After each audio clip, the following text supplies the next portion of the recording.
A rising star in the modeling world becomes a shooting star after Combs kills her bodily autonomy and her dreams in 2003. Beginning when she was just a teenager, enrolled at the Fashion Institute of Technology, and continuing for 7 years, Combs' abuse, assault, and terrorism involved Kim Porter this time around. For almost 7 years, Combs controls and abuses a talented singer and songwriter while withholding millions of dollars in royalties and salary from her. Before we go any further, everything in this video is alleged, accused, or my opinion only. Don't sue me, diddler! We'll start with Krystal McKinney's suit right after my overly obnoxious trigger warning. Roll the intro.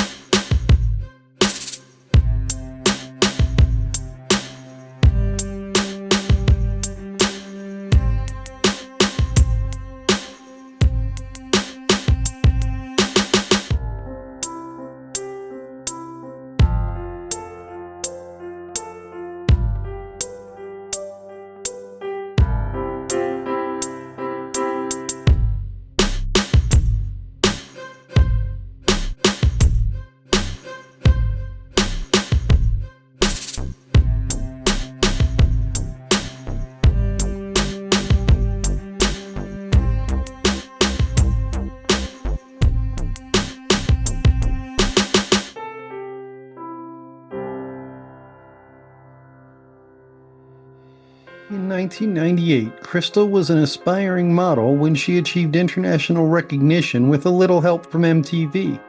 Krystal won MTV's first season of Model Mission. It was a pretty run-of-the-mill late 90s reality show. Krystal's actual reality would be nothing close to the run-of-the-mill. After winning, Krystal is provided with opportunities to model for Tommy Hilfiger, Macy's, Elle, Cosmopolitan, and Mademoiselle. She begins appearing on television shows including Total Request Live, Fashionably Loud, and True Life. Krystal even made an uncredited cameo in Serial Mom with Joan Rivers. Unfortunately, Combs noticed her as well. In 2003, Tommy Hilfiger, who is not a named defendant in this suit and accused of no wrongdoing, used his professional relationship with Krystal to invite her to Men's Fashion Week at Cipriani's downtown. Hilfiger told Krystal he wanted to introduce her to Combs, who would utilize his vast resources in music and fashion to advance her career. Hilfiger even arranged her transportation from Miami to New York City for the event. After arriving in NYC, Hilfiger wanted to ensure Combs found Krystal attractive. She sent to Elizabeth Arden for a root touch-up on her platinum blonde hair. Hilfiger dresses her in jewel-encrusted jeans, a translucent beige chiffon V-top covered by a fur black-lined leather coat and given a fur-lined handbag to round out the ensemble. With her appearance tailored to Combs' taste, a car operated or paid for by Combs delivered Krystal to Cipriani. Krystal enters to find Hilfiger, Combs, and others already dining. She takes a seat next to Hilfiger, who demands she move to sit across from Combs. Combs immediately begins making sexual advances towards Krystal. He tells her she is beautiful and her eyes are gorgeous, loud enough for everyone to hear. More quietly tells her that she was going to make it big one day. Krystal feels her control slip farther and farther away. She's instructed to follow directions and put on a show for Combs and his associates. Krystal hears Combs brag about his industry contacts and how he will use them to advance her career every time he refills her wine glass. Near the end of the meal, Combs gives her his number, instructing her to call him later. He wants to get to know her better. He leans close and leers at her as he says this. Krystal leaves the odd dinner feeling both confused and hopeful. She does as instructed and calls Combs later that evening.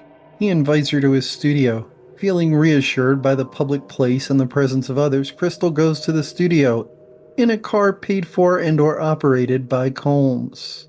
Still wearing the outfit from dinner, Krystal enters the studio to find a group of men drinking Hennessy and smoking joints. One man asks her, "Do you smoke weed?" She says yes. The same man responds, "You've never had weed like this before." After just one hit, Krystal knows the is strong and tells Combs she's had enough. Combs applies pressure, insisting she ingest more alcohol, and he tells Krystal she's acting too uptight. She takes another hit and begins to feel a floating sensation. She suspects that is laced.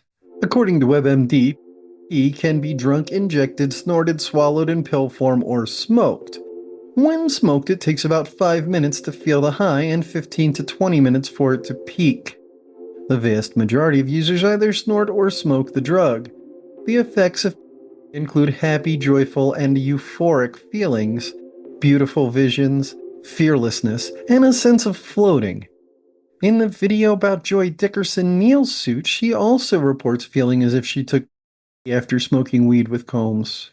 Due to the dinner and studio drugs and alcohol, Krystal is incredibly intoxicated. Combs leads her to the bathroom and kisses her without her consent. He shoves her head towards his crotch, telling her to. She refuses. He forces himself into her mouth, forcing her to perform fellatio. The attack and possibly pee leave Krystal feeling panic and nausea. Combs leads her back into the studio. Her wooziness increases. She loses consciousness. She awakens in a cab en route to Hilfiger's apartment an unknown amount of time later. She regains consciousness. The brain fog clears. Krystal realizes she was assaulted by Combs. The realization leaves her feeling humiliated, traumatized, and like she has no recourse against a man so powerful. The outfit she wore remains in her possession, unlaundered and wrapped in plastic. Remember how Combs promised that he would advance her career? Hilfiger told Krystal he wanted to introduce her to Combs, who would utilize his vast resources in music and fashion to advance her career. Her modeling opportunities dry up overnight. Combs blackballed her. Krystal feels like she is responsible for her assault and sabotaging her own career. This begins her downward spiral. In 2004, Krystal attempts. She is hospitalized for depression and anxiety. Combs' pervasive presence in music and fashion is a constant reminder of his attack. The constant emotional trauma leads her to seek escape in drugs and alcohol. She becomes addicted. She suffers from intimacy issues, leading to trouble maintaining both emotional and sexual relationships with men. Krystal gets married in 2006. In 2010, memories of the assault crash in, leaving her mentally and emotionally broken and leading to the destruction of her marriage. In 2023, Krystal starts hearing news coverage of other lawsuits. She realizes that she is not alone, and Combs will not stop until he is stopped. Her strong faith provides a moral obligation to do what she can to protect other women. She files her suit. 4 years before Krystal appeared on Model Mission, Combs was chasing after April Lampros. On December 30th, 1993, Sean Combs and Misa Hilton give birth to Justin Dior Combs. Not long after this, Combs and Misa split, then Combs and Kim Porter got together, and Combs met April Lampros. Porter comes up later in the story. Let's focus on April for now. In 1994, April was a teenage student at New York's Fashion Institute of Technology, or FIT, majoring in fashion design and marketing. She was also an intern at Arista Records, where she met Combs.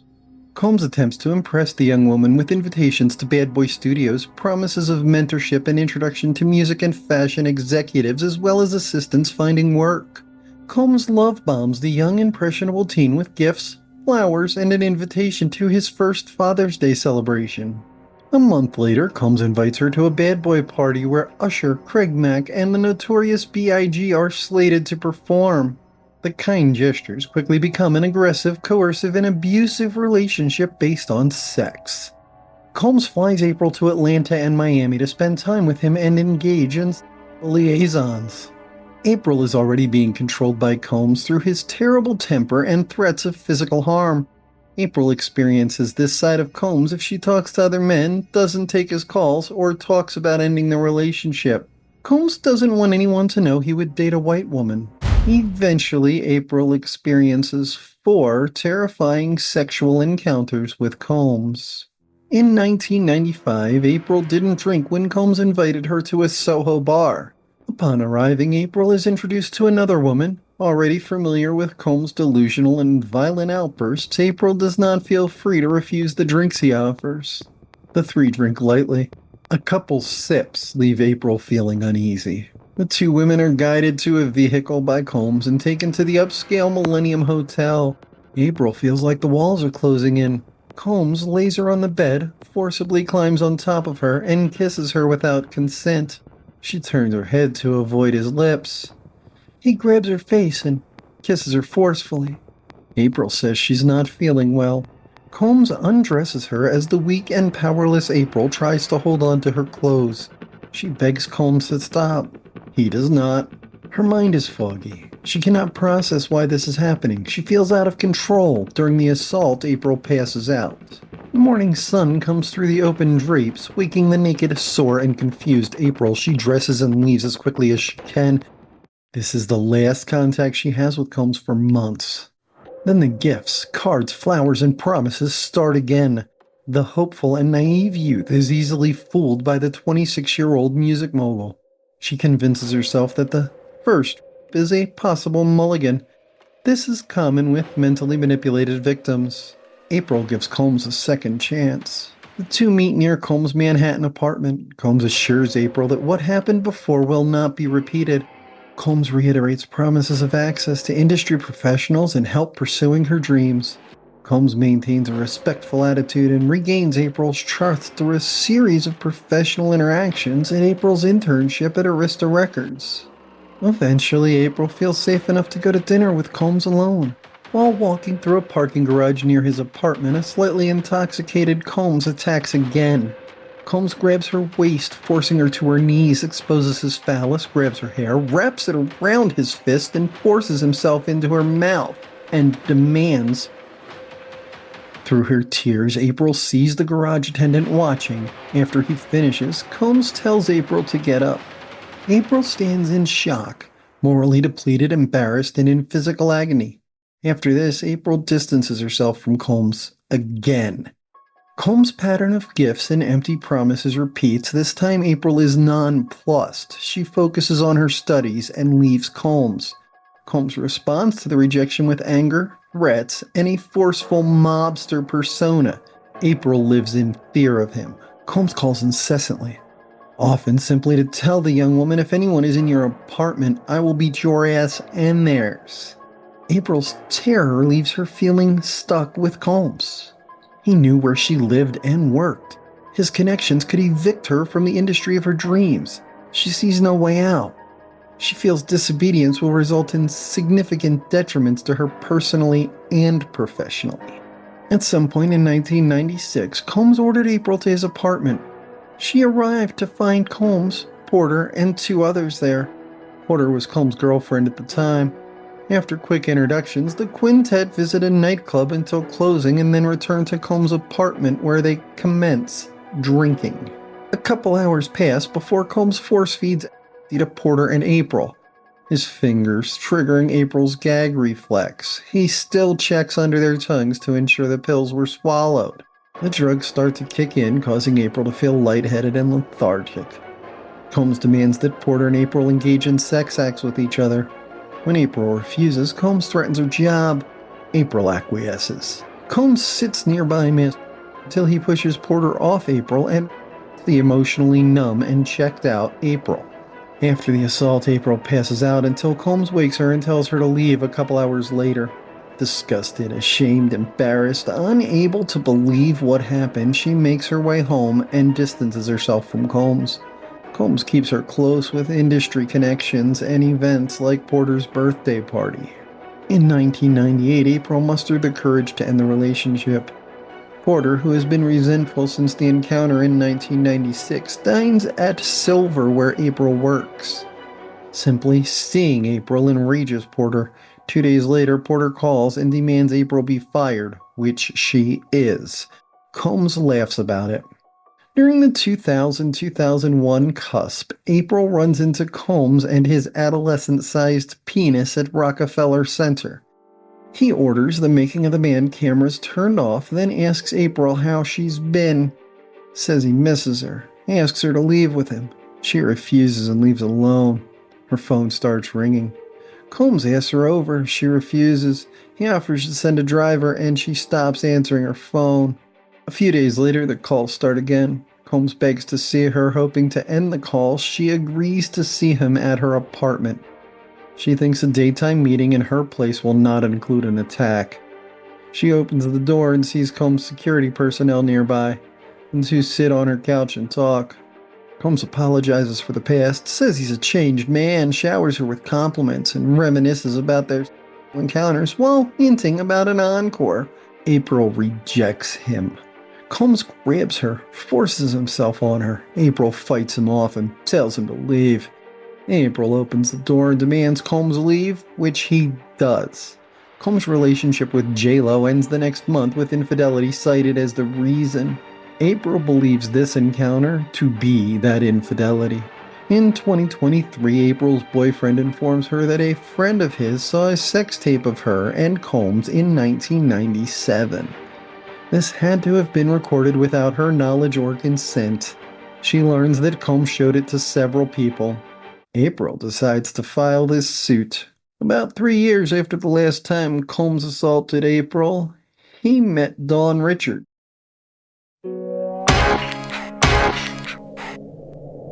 In 2004, Dawn Rachard was chosen to be in Season 2 of Making the Band 3. This season followed the forming of an all-female quintet. In the previous season, thousands of women tried out for the band. This season started with 12 finalists. It was largely filmed at Daddy's House Recording Studio, a business owned and operated by Combs' company Bad Boy Entertainment. Also, a place repeatedly mentioned in these suits. This starts 7 years of Dawn being forced to practically live with Combs at his residences in New York, Los Angeles, and New Jersey. Something he insists on as part of her work in Danity Kane and Diddy Dirty Money. During this season of Making the Band, Combs deprived the contestants of adequate sleep and food while making them rehearse for days on end. Requests for meals were met with comments like, "I'm paying you to work." This treatment undermined Dawn's confidence and fostered feelings of insecurity and fear of reprisal for disobedience. Dawn's suggestion of the name Danity Kane was chosen. The show aired in 2005 while Season 3 of Making the Band 3 was filmed. Season 3 followed Danity Kane making their debut album. The band was filmed 24/7 for months on end to create 4.5 hours of final show. Combs' aggressive hostility towards Dawn and her bandmates increased. On one occasion, he told Dawn she was too skinny and should do something about her face. On another occasion, Dawn witnessed Combs' girlfriend Kim Porter leaving the studio in tears with a lacerated lip. Combs would be awake and high for days on end, demanding the women rehearse, record, and perform other band duties the entire time without breaks. He even forced the women to choose between eating and sleeping. The women were unexpectedly woken at night to rehearse. This caused Dawn to sleep fully dressed, in full makeup, and sitting up, which increased Dawn's anxiety, and Combs' invasive demands were normalized. Dawn was subjected to intense workouts. Dawn got dehydrated to the point of vomiting, and the MTV camera crew filmed it, further normalizing the mistreatment in Dawn's mind. The unrelenting rehearsals, performance, and constant filming led to Dawn's weight loss, dehydration, fatigue, and a painful rash from the mic pack. Eventually, the 5'4" woman only weighed 100 pounds and was left feeling even more powerless with a growing fear of the consequences for resistance.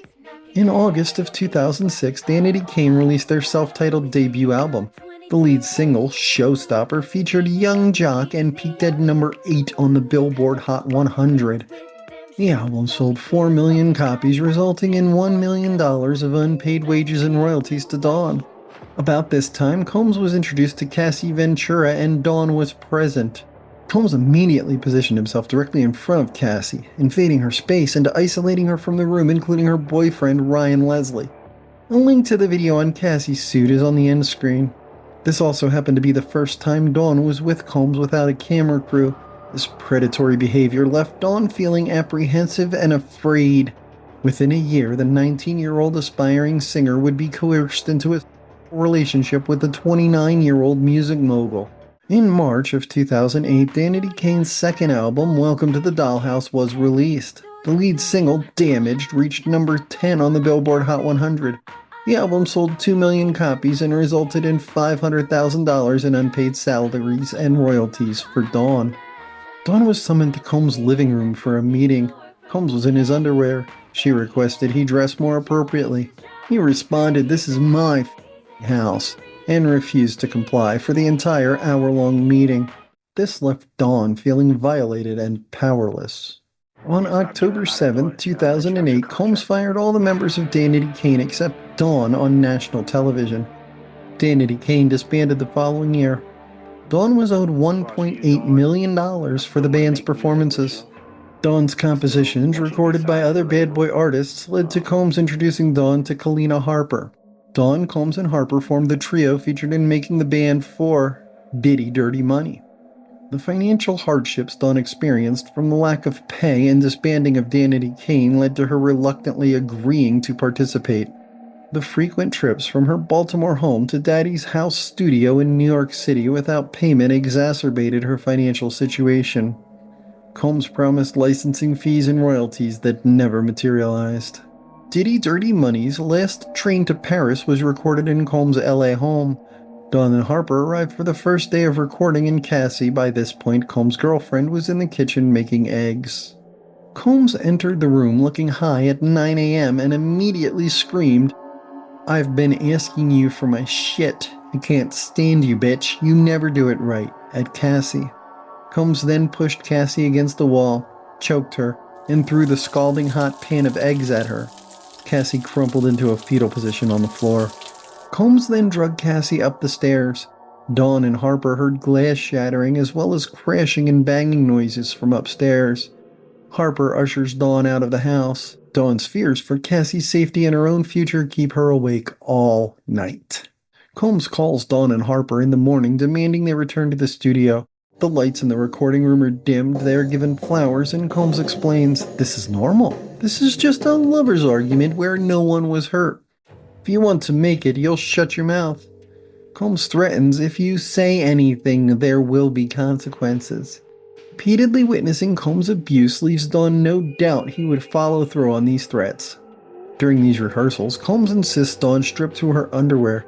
He often calls her lazy, fat, ugly, and skinny.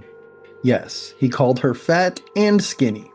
This happens in front of his friends, associates, and bodyguards. Combs holding meetings in his underwear continues. Some recording sessions are parties where scantily clad, inebriated men and women who appear underage are given kissed, groped, touched inappropriately, and engaged in. In the summer of 2009, Diddy Dirty Money performed approximately 20 promotional events for Ciroc Vodka and Diddy Beats, including overnight parties. Combs was paid $250,000 for these, while Dawn and Parker received only a handful of $5,000 payments. The appearances include live performances, album and video appearances, and Combs insists they were a tour requirement. In total, Combs was paid $6.25 million for the Ciroc shows. Dawn and Harper requested payment, and he responded, "You aren't grateful." Dawn's total unpaid compensation for this is $1,562,500. After the 2009 Soul Train Awards, Combs flies Dawn and Harper to his New York City home for an after-party. The house is filled with celebrities, alcohol, young women, and girls who appear underage. The women and girls are all scantily clad and lethargic or passed out from drugs and alcohol. Men present are performing sex acts on the inebriated women and girls. Combs says things like, "This is a buffet, enjoy yourselves." Dawn believes this is a test to see if she can be trusted. Shocked, Dawn asks Capricorn Clark, Combs' personal assistant, if she can leave. Clark says she needs 15 minutes to make it make sense, meaning make it so Combs isn't suspicious. Dawn realizes she is being held against her will. Dawn's attendance at Combs' parties is regularly required. Attendees surrender their phones, the doors are locked and guarded, and it is impossible to leave without Combs' knowledge. Off-duty police are hired to attend, giving the impression that reporting illegal activity would be futile. Combs brags about arranging busloads of exotic young girls at the parties. Dawn regularly witnessed inebriated girls violated by Combs and his associates. Dawn felt such fear, panic, and terror that she would barricade herself in her bedroom with heavy furniture. Diddy Dirty Money arrives at a festival for a performance and Cassie is in the van with them. Combs pulls Cassie from the van, pins her to the grass by her throat, and yells, "You gon' get f***ed up today!" in sight of passers-by. In the fall of 2009, Diddy Dirty Money hit the studio. To keep Combs awake for days at a time, Dawn and Harper are required in the studio the entire time without breaks for food or sleep. Combs demands the ladies stay at his house. This exacerbates the power imbalance and threatening atmosphere, both of which ensure compliance. Combs begins entering Dawn's dressing room unannounced. He gropes her naked buttocks and chest under the guise of showing a female stylist where he wants her panties and bra straps to fall. Dawn consistently swats his hands away, saying, "Don't touch me." Combs ignores her objections and swats her bare, saying, "You're too skinny, but you have an ass."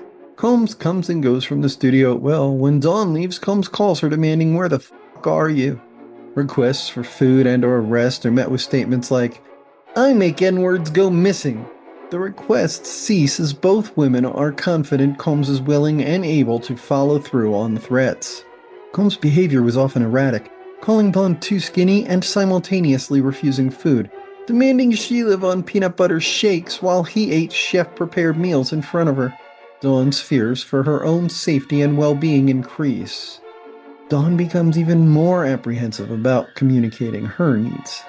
In early 2010, at an LA party, Cassie voiced an opinion resulting in Combs punching her in the face in the bathroom. After this, Dawn and Harper encouraged Cassie to leave Combs. He found out. Combs asked Dawn and Harper, "You want to die today?" Around this time, Bad Boy Entertainment entered into a distribution agreement with Interscope Records. Dawn, Harper, Cassie, Neo, Usher, Eo Vine, an Interscope executive, Combs, and others are present. Cassie and Combs begin to fight. Combs terrifyingly whisper screams at Cassie before punching her in the stomach, causing her to double over in pain and cry. Clark escorts Cassie out. Combs continues the dinner as if nothing happened. Directly witnessing this does not stop Eovine from approving a payment of $50 million to Combs and proceeding with the distribution deal.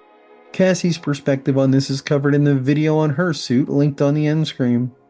The deal results in Combs' resources and violence growing immensely. Dawn sees this as industry approval of his behavior. The deal also includes Interscope heavily promoting Last Train to Paris after its November release. In the summer of 2010, Dawn was hospitalized for abdominal pain, swollen glands, and fever. She is diagnosed with arthralgia, anemia, and a low white blood cell count. The doctors prescribe eating well, adequate hydration, and rest. Combs responds by ordering Dawn to participate in a multi-day recording session starting the next day. Dawn's fears of Combs become insurmountable.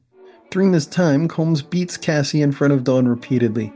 Cassie constantly dons sunglasses and makeup, obvious attempts to hide injuries. Combs expressed uncontrollable anger in the studio, frequently throwing albums, laptops, and food at walls and people. The frenzied displays of rage caused Dawn to fear that any misstep could lead to her being a target. October of 2010 finds Diddy Dirty Money performing in Glasgow, Scotland. Combs starts making overt advances. On their last night in Glasgow, Dawn sees Combs and others gang his personal assistant in the pool. The personal assistant is not on the flight home. When Dawn asks where she is, Combs responds, "I don't give a f*** where that is." Combs stranded the woman in the UK without her passport. On this trip, Harper told Dawn her husband, Tony Vick, was abusive and she wanted to leave. Dawn helps Harper. Later, the two reconcile and Vick learns Dawn helped Harper leave. Combs and Vick both become visibly distrustful of Dawn. In Combs' Miami mansion, Dawn barricades herself in her room at night with heavy furniture blocking the door out of fear for her safety.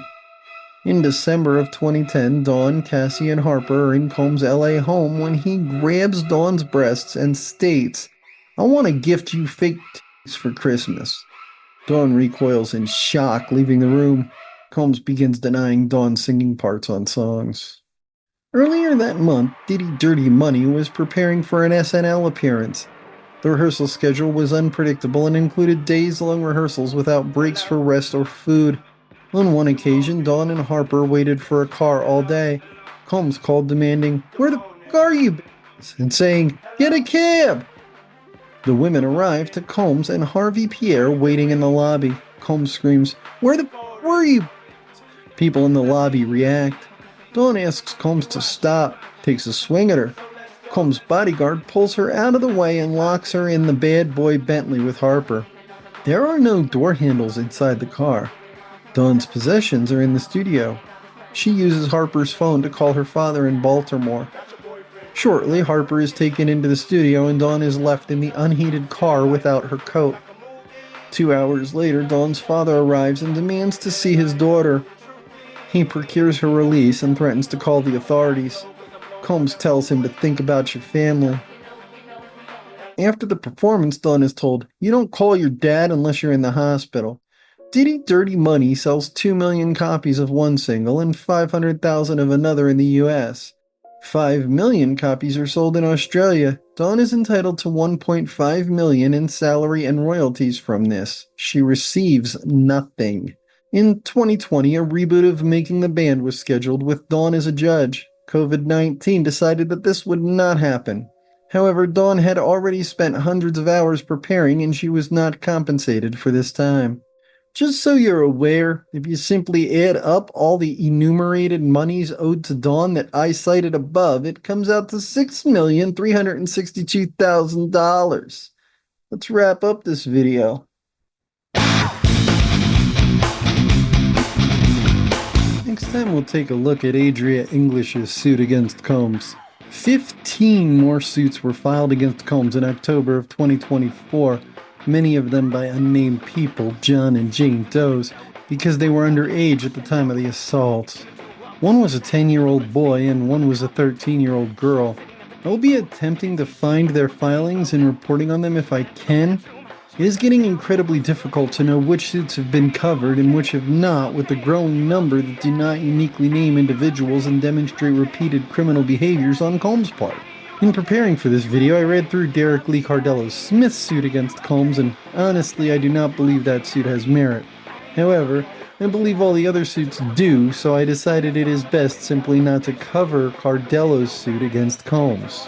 Sean Combs is the epitome of a feral human.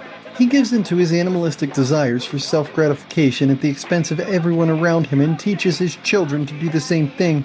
Man has not one single redeeming quality, and I hope he never takes another free breath as long as he lives. My only question is, why aren't more people occupying the cells with him? What frightens me most, even more than the fact that people like Combs exist, is the sheer number of people who allowed him to behave this way for 3 decades without consequences or opposition. Now, I got a jam, so tag. You're it.